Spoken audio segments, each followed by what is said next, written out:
Hi guys, I'm Tanya. I'm going to talk about language, cognition, and culture. Earlier chapters have demonstrated that the way a person speaks generally signals at least some social information about their background. Some researchers in the area of language and gender have argued that language may also determine what people notice, what categories they establish, what choices they believe are available, and consequently, the way they behave. In other words, language may strongly influence perception and behavior. This is an overview of the chapter. I'm going to start with language and perception. First, let's observe this example. It was already in the chapter.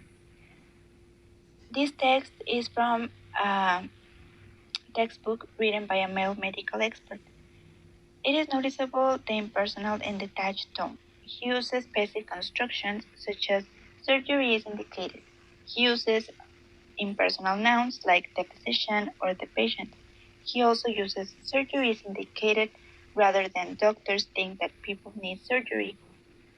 This language definitely reflects the relationship between the writer and intended audience, but it also could affect the perceptions the students have toward the future patients. Verbal hygiene is the thought-provoking term used by Deborah Cameron to describe how people respond to the urge to meddle in matters of language. Considering political correctness as a whole, it becomes a means of preserving social solidarity amongst people of different social, ethnic, and political backgrounds. But what is politically correct? In Crippled Children's Society in New Zealand now refers to itself by its acronym CCS because the term crippled was an acceptable way of describing someone with a physical disability, but now this term is regarded as tasteless and unacceptable. So the terms handicapped and then disabled were substituted. But then it was pointed out that phrases such as handicapped person or disabled person define the individual in terms of just one characteristic. Those who work in this area currently use the phrase person with a disability. However, this phrase will be also displaced over time. For those who do not suffer from a disability or have little contact with those who do, such changes often seem precious word mongering, substituting one euphemism for another, basically because the concept itself is uncomfortable.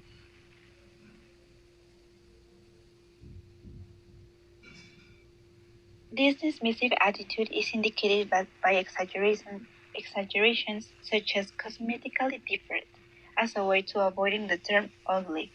This construction is an obvious source of humor.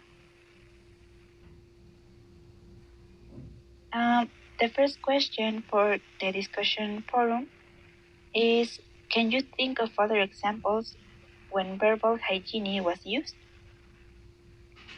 Moving on to Worf, Benjamin Lee Worf was an anthropological linguist who began his career as a chemical engineer working for a fire insurance company.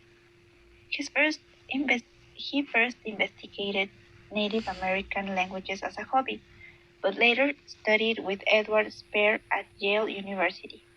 In the course of processing insurance claims, he noticed that the particular word selected to describe or label objects often influence people's perceptions and behavior. Vocabulary and cognition. Let's observe this example. This example suggests that there is a close relationship between language and perception. Around gasoline drums labeled as empty, people will smoke or even toss in cigarette stubs, despite the fact that they were full of potentially explosive vapor. This perception was a graphic illustration of something that Worf had noted in his analysis of Native American languages. Linguistic determinism.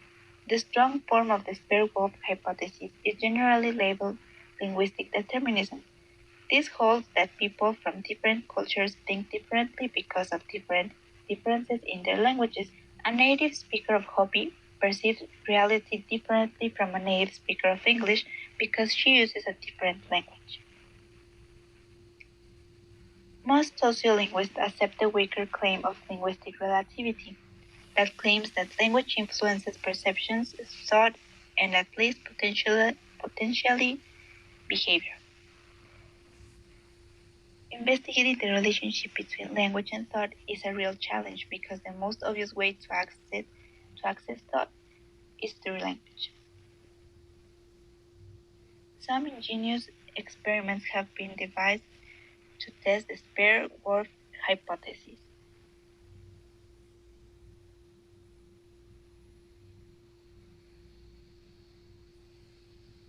The form for Navajo verbs is sometimes determined by the shape of the object. Not surprisingly, Navajo-speaking children are typically much faster than English-speaking children in categorizing blocks by shape and choice of ways of putting objects into groups. Navajo children tend to group them by shape, while English-speaking children group them by color. These findings support the principle of linguistic relativity. These areas of experience, which are important to cultures, tend to get grammaticalized in their language. Something is said to be grammaticalized when it functions less and less as an independent lexical term and more like an element in the grammatical system, such as an affix or an auxiliary verb. It is widely the second question is, what do you think about the spare word hypothesis? Linguistic categories and culture. Rather than the language determining what is perceived, it is the physical and social-cultural environment which determines the distinctions that the language develops. Some examples are English speakers use this or that depending on the proximity of the speakers. In cultures which use rice as a staple of the diet, there are distinct terms not only to different types of rice, but also for many different ways of cooking rice. Kunwichku has many more terms to label kangaroos and wallabies than English does. This is because kangaroos are an important part of the Aboriginal people's environment. Tahitians don't make distinction between sadness and sickness. They use the same word for both because they believe that sickness and sadness are an attack from evil spirits. The third question is, what other labels you use in your community? The cost of language loss. As languages disappear, the information is hard. For example, a quarter of the prescriptive medicines used in the United States derive from plants which grow in the world's rainforests and which are most easily identified in languages which are at a great risk of disappearing. Language loss is the fact that when people lose their language, their distinctive social-cultural identity is also put at risk. Language discourse patterns and culture. Cultural differences between the discourse patterns of the majority and minority culture can often have serious consequences.